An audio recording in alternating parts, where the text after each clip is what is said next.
বড় সংস্থায় কর্মচারীদের নানা ধরনের নিগ্রহের ঘটনা সামনে আসে, কিন্তু সম্প্রতি চীনের একটি সংস্থার অন্দরের কাহিনী প্রকাশ্যে আসায় চমকে উঠল গোটা বিশ্ব।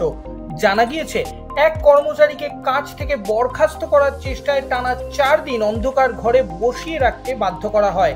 ঘটনাটি ঘটেছিল 2022 সালের ডিসেম্বর মাসে।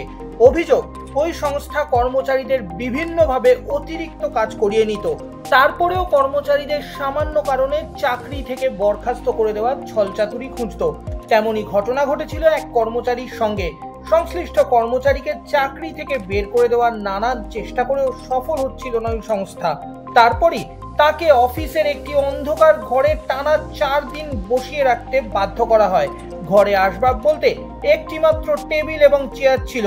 তারপরেই এক প্রকার বাধ্য হয়েই চাকরিটি ছেড়ে দেন ওই কর্মচারী। ওই সংস্থার বিরুদ্ধে আদালতে মামলা করেন ওই কর্মী এবং তার স্ত্রী। স্থানীয় সংবাদ সূত্রে খবর, চীনের সেই বেসরকারি সংস্থার বিরুদ্ধে মোটা টাকা জরিমানা করেছে আদালত।